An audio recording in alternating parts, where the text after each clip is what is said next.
Sean bienvenidas y bienvenidos a...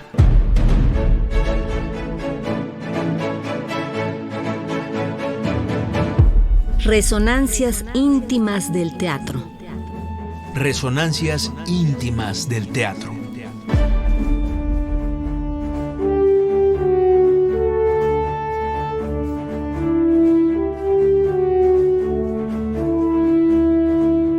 Dramaturgia, Dirección, actuación, escenografía, vestuario, iluminación, música, coreografía. maquillaje, Todo esto y más conforma la escena teatral.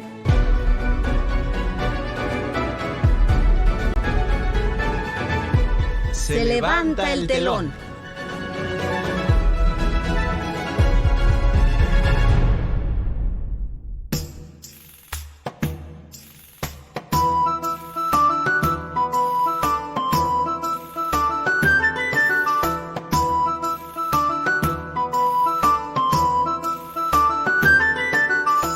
Muy buenas noches. Les saludamos Sergio Bonilla. y Alegría Martínez. El nombre de nuestro invitado de hoy es Ramón Cadaval, actor, maestro y coreógrafo de combate escénico. Egresado de la sexta generación 2005-2008, de la carrera de actuación en Casa Azul, Artes Escénicas Argos. Es también profesor de verso. Como actor, ha participado en 20 montajes aproximadamente, entre los que se encuentran Egmont, el conjunto de piezas compuestas por Beethoven para la tragedia del mismo título, escrita por Goethe, texto que tradujo y adaptó Juan Villoro. Todo sobre mi madre, basada en la película de Almodóvar, El curioso incidente del perro a medianoche, con dramaturgia de Simon Stephens, El arrogante español, de Lope de Vega, y La obra que sale mal, que tradujo Jerónimo Best. Ramón Cadaval inició su formación en combate escénico con Miguel Ángel Barrera y Daniel Martínez, y posteriormente le dio continuidad con Jonathan Walker y Christina Sweborg, profesores de la London Academy of Music and Dramatic Art, LAMDA por sus siglas en inglés. Realizó estudios de esgrima española con Alberto Serrada. Es maestro de la Escuela Mexicana de Combate Escénico y ha impartido talleres, cursos y clases magistrales en el Centro Universitario de Teatro, la Escuela Nacional de Arte Teatral, el Centro de Formación en Actuación y Comunicación CEFAT, la Casa del Teatro AC, la Compañía Nacional de Teatro, el Centro Cultural Helénico, el Centro de Estudios para el Uso de la Voz, CEUVOZ, el TEC de Monterrey y TV UNAM. En resumen, Ramón Cadaval ha trabajado en 30 producciones aproximadamente, como coreógrafo y ejecutante de combate escénico. Ha cumplido ya 20 años como profesional de esta disciplina. Bienvenido a nuestro programa, Ramón. Gracias por estar aquí. No, hombre, al contrario, muchísimas gracias, Sergio. Alegría, es un placer, como siempre. Nos da mucho gusto que hayas aceptado la invitación. Ramón, ¿cómo surgió tu interés por el combate escénico y cómo definirías esta actividad? Perfecto. A ver, me voy a ir con la primera pregunta. Vámonos en ese orden. El interés fue una mera casualidad, ¿eh? Yo estudiaba biología marina y cuando quise dejar de estudiar eso porque no me convenció y porque tampoco me gustaba vivir donde vivía, me regresé a México y estaba viendo qué hacer con mi vida, y como acababa de hacer una obra de teatro, acababa de hacer Cyrano de Bergerac, donde se pelea, pues traía yo ese gusanito de qué es esto de pelear en escena. Y entonces fui a Casa Azul a ver talleres porque conocía la escuela a través de mi papá, que ha estado en el periodismo toda la vida. Entonces por Carlos Payán, por Epigmenio Ibarra, y me dijo, oye, tienen una escuela, ve a ver. Y fui, y uno de los talleres era el que impartían Miguel Ángel Barrera y Daniel Martínez, de combate escénico para principiantes. Y eso fue septiembre de 2004 y ahí nació. Fue una clase que me sedujo y que me mantuvo ahí, y de la cual fui aprendiendo cada vez más, y al muy poco tiempo estaba ya ayudándoles muy como aprendiz a Daniel y a Miguel a montar peleas en obras. Ellos no paraban de trabajar en ese entonces. Estaban con la Compañía Nacional de Teatro, que montó la trilogía de Shakespeare con José Solé, con Caballero, que fue que montaron Lear, Sueño de una noche de verano, y El Mercader de Venecia, creo. Y también fue la época en la que Gurrola montó su Hamlet. Y entonces también fui ahí pues a echar mano, y así empezó la carrera del combate escénico. Y el combate escénico es, en esencia, técnicas de violencia para pelear en escena, ¿no? Técnicas para emular violencia en escena, con o sin armas, donde siempre sea seguro para los actores, y tiene una particularidad que lo distingue del trabajo de los stunts. En el combate escénico, el actor es el que ejecuta sus secuencias de combate. A diferencia de la televisión o el cine, en donde cuando viene una escena de riesgo, es un doble de acción el que entra a ejecutar lo que el actor tendría que hacer para que no se lesionara. Y esta en cambio es una técnica, porque claro, en el teatro no puedes decirle al actor, oye, claro, ahí viene el stunt. Viene la pelea, salte, tenemos un doble. Claro. Es eso, técnicas de violencia para la escena. Sí, que en realidad debería ser para cualquier disciplina, pero... Sí, bueno, es un tipo de trabajo muy distinto. ¿Qué habilidades y acondicionamiento físico, además del entrenamiento en la seguridad y la conciencia corporal, necesitan una actriz y un actor para hacer este tipo de combate? Pues como toda técnica, como todo aquello que un actor tenga que aprender para un personaje, pues lo primero es entender cómo funciona la técnica, ¿no? Es decir, explicarle al actor, mira, te vas a pelear en escena, tu cuerpo necesita tener una disposición para eso, ¿no? Necesitas demostrar violencia de alguna manera, pero al mismo tiempo no puedes lesionar al otro. Tiene que parecer que le quieres hacer daño, pero no le puedes hacer daño porque tienes función mañana y pasado mañana. Para empezar. Para empezar, y estás invitado a su boda. Entonces, no quieres que te quite la invitación, ¿no? Porque le pegaste, que de todas maneras hay accidentes. Entonces, el entrenamiento se basa en... Es como bailar. Alguien que quiera aprender a bailar tiene que empezar por los pies. Ajá. ¿No? Es decir, lo que distingue al tango de la cumbia, de la salsa, son los movimientos de los pies, ¿no? El 1, 2, 3 o lo que sea que hagas, para adelante, para atrás, para los lados. Lo primero que se le enseña a un actor es a plantarse y que entienda cómo se mueve de acuerdo al tipo de trabajo de violencia que va a ejecutar, ¿no? No es lo mismo pelear sin armas, donde la guardia se parece mucho a algo como de artes marciales, a que vaya a pelear con espadas del siglo XIV o XV, que pesan más, que tienen otra manera de moverse y que requieren que los pies se muevan de distinta manera acompañando al cuerpo. Eso automáticamente le dota al actor de balance. Lo obliga a conectar el centro con el piso para que no se ande cayendo por todos lados. No, claro, porque luego lanzan un golpe y se les va el pie y se caen sobre el otro y entonces es ridículo. Se vuelve una escena de clown. Claro, totalmente, que de todas maneras puedes pelear en clown igual. Sí, claro. De lo que se trata es de educarlos en el trabajo de los pies y ya después te vas al torso y le enseñas, bueno, si tienes esta espada de esta época se usa así. Si tienes esta espada de esta época se usa de esta manera, los ataques van para aquí y para allá. Y creo que una de las cosas en las que yo soy muy, muy quisquilloso y muy riguroso cuando les enseñamos a los actores es que tienen que aprender a lanzar los golpes donde no esté el actor, sino donde esté el personaje. Yo sé que esto suena a metafísica, pero siempre que lo explico les digo, el personaje es un ser que vive al lado, habita al lado del actor. Es como si tuviéramos 3 cabezas y las cabezas de los personajes están sobre los hombros. Tú siempre vas a atacar esa cabeza. Nunca vas a atacar donde está la cabeza del actor. Entonces es generar esa conciencia para que sea seguro, para que puedas lanzar con toda seguridad un golpe sabiendo que en la mayoría de los casos, si hacen lo que tienen que hacer, no va a haber accidentes. Y también en aprender a frenar.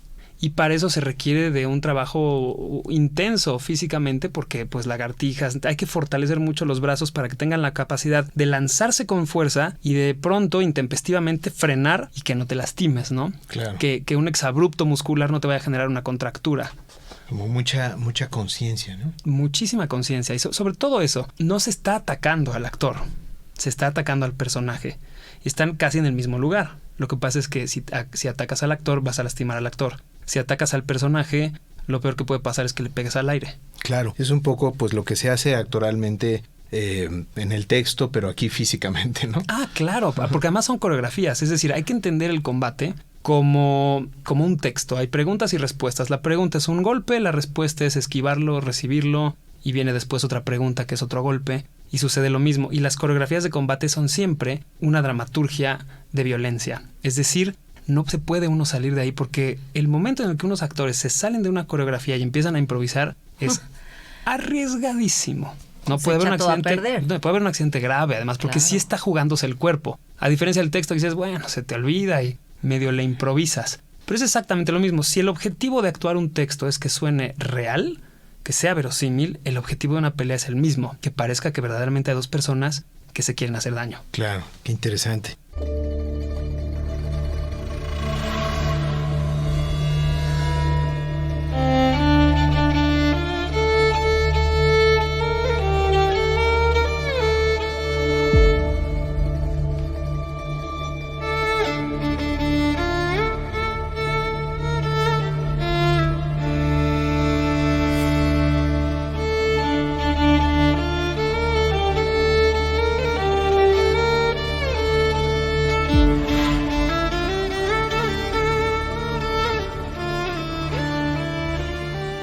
Están ustedes escuchando Resonancias Íntimas del Teatro. Esta noche platicamos con Ramón Cadaval. Ramón es coreógrafo de combate escénico. ¿Cuáles podrían ser algunas diferencias entre, por ejemplo, las espadas de distintos periodos históricos en su manejo específico? Y otra pregunta, ya nos las seccionarás. ¿Qué ejemplos te vienen a la mente, por ejemplo? De acuerdo. La primera tiene que ver básicamente con la tecnología, es decir, la ciencia. Cómo avanzaba el manejo de los metales a lo largo de la historia. Por ejemplo, Grecia, pues sobre todo Grecia, pues las espadas son de bronce. Es un metal pesado, ¿no? Son armas pesadas, más cortas, ¿no? Estas famosas gladios, las espadas romanas, más pequeñas. La tecnología fue avanzando, las aleaciones de metales fueron haciendo del material de las espadas cosas más dúctiles, más resistentes, menos pesadas, ¿no? Es como si hoy en día habláramos del titanio, ¿no? Y entonces el titanio es ligero y es maleable, pero al mismo tiempo es resistente. Hoy estaríamos hablando de eso. Claro, como ahora ya no peleamos con espadas, en algún momento la tecnología se frenó y se encaminó hacia las... Peleamos con celulares ahora. Exacto, peleamos, sí, nos los aventamos, entre otras cosas. Pero mientras que la tecnología tenía que estar enfocada en el arma de guerra, que era la espada, pues ahí es donde se concentraban los avances científicos.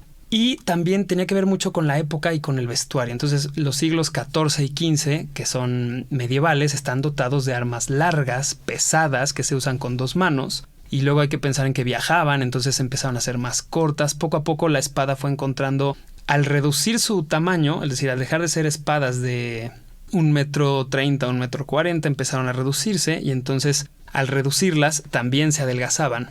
Y el metal con el que estaban hechas empezaba a ser más fuerte. Ya no era necesario tener una hoja dura, gruesa y pesada para que cumpliera con los mismos efectos de resistencia.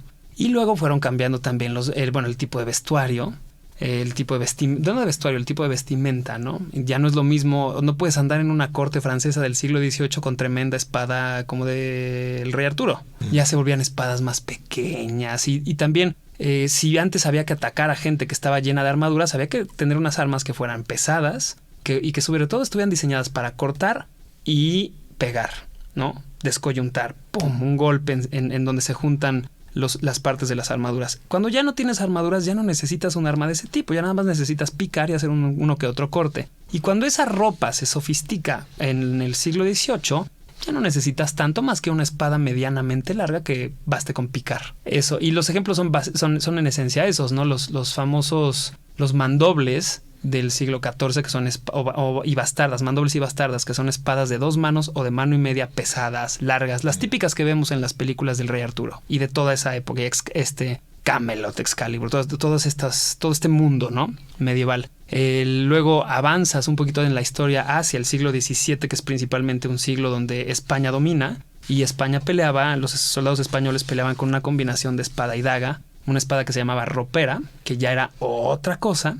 Y luego avanzas al siglo XVIII y ya es una espada más delgadita y cierras con el siglo XIX, en donde el arma por excelencia, por lo menos en Occidente, claro, no me estoy metiendo ahorita con Oriente, en Occidente es el sable de caballería. Esta espada curva que vemos en cada estatua de Morelos y que traen un arma, trae un sable, siempre traen un sable. Las espadas de la Guerra Civil Norteamericana son sables. Las espadas de Inglaterra de esa época son sables. Incluso hoy en día, en los uniformes de gala de los militares puedes ver sables de caballería. Fue hasta donde llegó. A partir de ahí ya el dominio fue de las armas de fuego.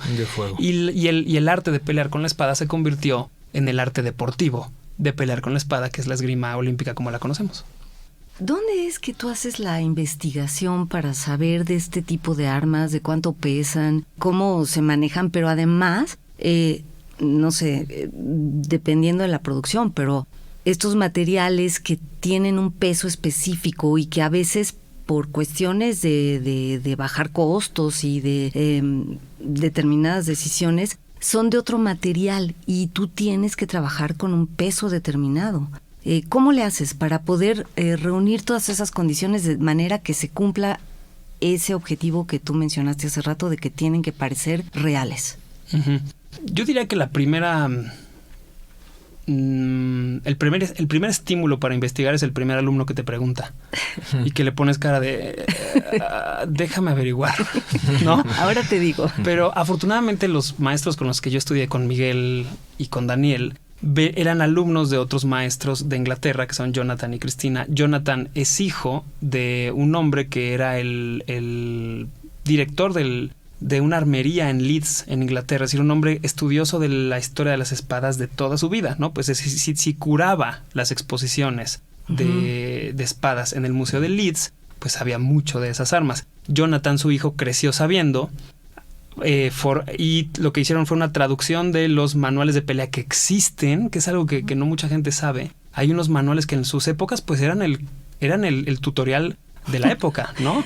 Nada más que 300 páginas. Claro, 300 páginas y dibujitos con técnicas de pelea. Claro, pero era base para sobrevivir, vaya, digamos, era como parte de una necesidad. Sí, y era también la herencia que dejaban los grandes maestros de las armas.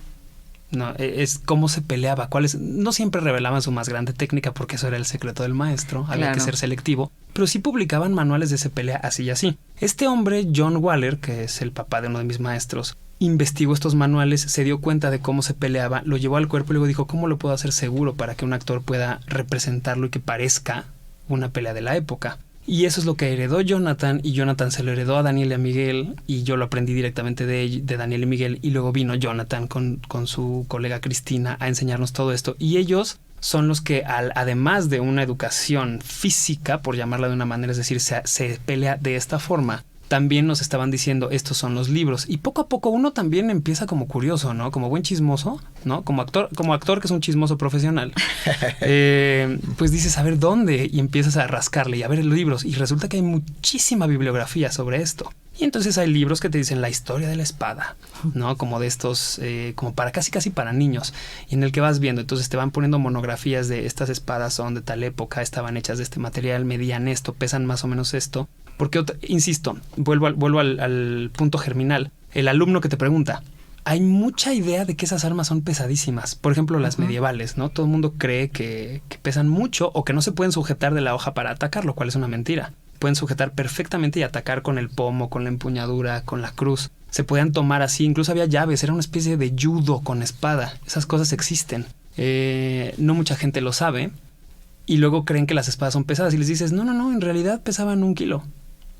Se manipulaban sobre todo con inercia, no era una cosa de fuerza. Uno aprendía a usar la espada, aprovechabas el peso de la espada a tu favor. Y siempre creen que pesan 5 o 6 kilos y les dices, no, son muy ligeras. Las espadas que nosotros hacemos con un herrero, que están hechas de una aleación de aluminio, en realidad tienen un peso cercano al real. ¿Sí? Es justo eso te iba a preguntar, es decir, ¿qué tanta diferencia hay pues de las usadas para escena como utilería?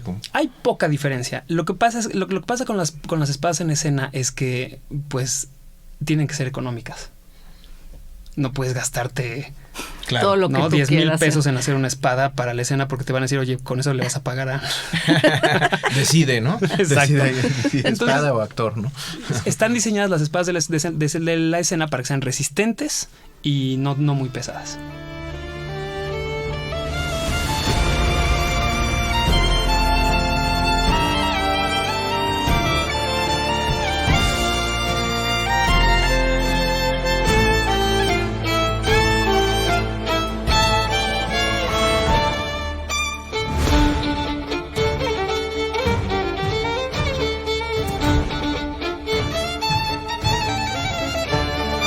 Están ustedes escuchando Resonancias Íntimas del Teatro.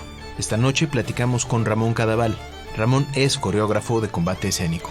¿Qué diferencias principales hay, por ejemplo, entre la expresión corporal de una pelea callejera contemporánea y un duelo entre caballeros del siglo XVII?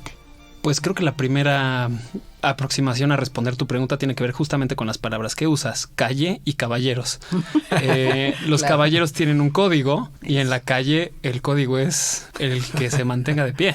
Sálvese quien pueda. Sálvese quien pueda, y si tienes que correr y si hay piedras y si hay tierra y si hay lo que sea, es mucho menos leal, por llamarlo de una manera. Los combates entre caballeros eran con armas iguales, es decir, se establecía una igualdad. Un código de honor. Un código de honor. Es decir, vamos a pelear en las mismas circunstancias, con los mismos elementos, que gane el mejor. Y a veces no tenía que ganar siempre el mejor, y también había, como en toda la vida, llena de trampas, lleno de trucos. Pero finalmente un reglamento, digamos. Un reglamento, claro. Y una paridad. Si es que el duelo era de ese tipo, porque también había muchos mercenarios que cobraban por ir a pegarle a otra persona, o a matarla, o a herirla, igual con espadas. Pero digamos que manteniéndonos en el terreno de lo honorable, sí había un código. Y en cambio en la calle no hay código, es decir, cada quien pelea como puede, ¿no? Tiras los golpes que puedes, quién sabe si vas a pegar. Por ejemplo, cuando la gente que peleaba en el siglo XVII sabía un estilo de combate con el arma, lo que quiere decir que más o menos tenías ideas como los esgrimistas hoy en día, que si te tiraban la espada a cierto lugar, tú podías contraatacar de esta manera, pero si te contraatacaban, tú tenías otro contraataque o una defensa para tumbarle el arma. Era mucho más como box, ¿no? Por decirlo así. Si metían un jab, ya sé más o menos para dónde, qué está buscando el otro. Y en la calle es lo que salga. Ahora, lo interesante es cuando hay que montar esto, es muchísimo más difícil montar una pelea que parezca callejera. Porque de lo que se trata es desde la técnica y desde el absoluto cuidado representar caos.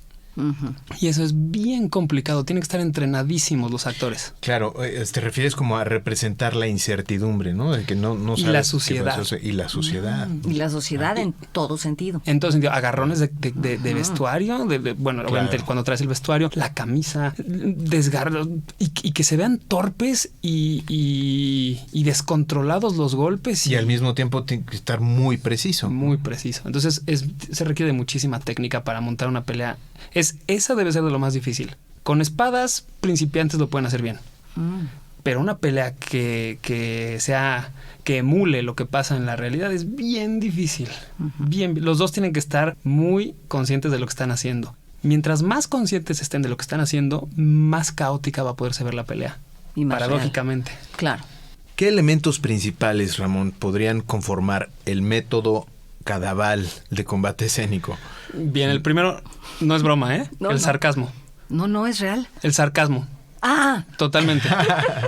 Lo primero que caracteriza mi método es el sarcasmo. Soy muy sarcástico, soy muy irónico, lo siento mucho. Me voy a estar burlando con los alumnos todo el tiempo, ¿no? Si yo pido que estiren brazo derecho y veo que estiran el izquierdo, pues inmediatamente me activan el sarcasmo.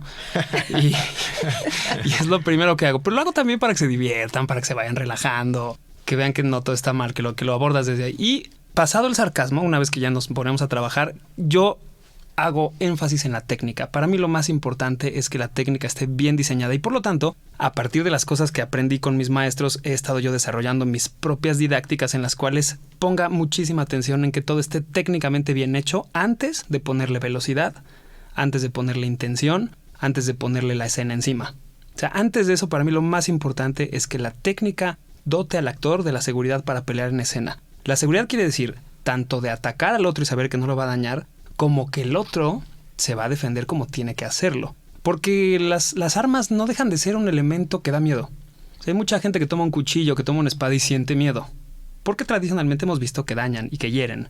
De lo que se trata es de decirles, no, mira, esto es un objeto que si tú manipulas con la debida técnica, no va a haber ningún problema. Yo creo que me concentro en eso. Si tuviera que resumir el método sería muchísima técnica, muchos ejercicios, repetición, aquí y no avanzar sino hasta que eso está listo. Y meter como últimos ingredientes la velocidad, porque todo el mundo quiere hacer Jackie Chan y les dices, porque es lo que han visto y les dices, no. Jackie Chan para llegar ahí, además de que es un genio, tuvo mucho entrenamiento, entonces vámonos poco a poco. La velocidad surge 2-3 días antes del estreno. Y la intención, ya que la técnica está lista, le puedes poner encima un betún con el cual ya creas que sí vas a matar al otro. Claro. ¿Con qué palabras te gustaría terminar esta conversación, Ramón? En guardia. Eso. Muy bien. Muy bien. Pues te agradecemos muchísimo, Ramón, que hayas aceptado nuestra invitación al programa y nos acompañas a nuestra sección de recomendaciones. Claro, sí, por supuesto. Gracias, Ramón.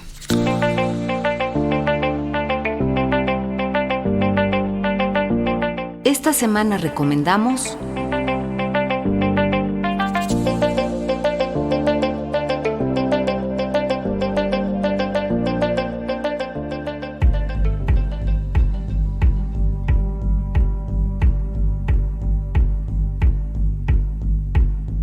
Un tropel de mariposas dinamita el aire. Es el título de la obra que les sugerimos ver en esta oportunidad. Cuenta con dramaturgia de Thalía Yael y Un tropel, y con la dirección de Micaela Gramajo. Este texto, que tiene como objetivo visibilizar la violencia escolar y de género, surgió en 2021 a raíz de un paro realizado en la Escuela Nacional de Arte Teatral, ENAT de Limba. Esta puesta en escena se presenta los lunes y martes a las 8 de la noche hasta el 28 de mayo en el Teatro Helénico, ubicado en Avenida Revolución 1500, Colonia Guadalupeín, Alcaldía Álvaro Obregón. Y tenemos 5 pases dobles para el lunes 27 de mayo. Para obtenerlos, llamen al 5541 55 10 60. 55 41 55 10 60 o manden un mensaje al número de WhatsApp 55 12 33 29 15.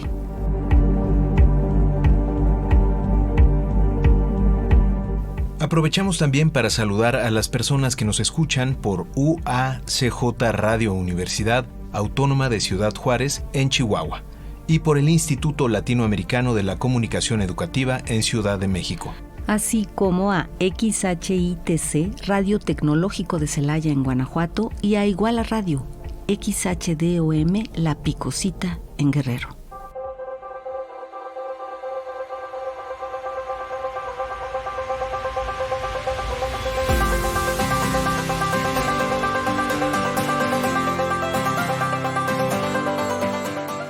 Nos encontramos la próxima semana a la misma hora por las frecuencias de Radio Educación. O en las butacas de algún teatro. O arriba del escenario. Soy Alegría Martínez. Y yo, Sergio Bonilla. Hasta las próximas resonancias íntimas del teatro.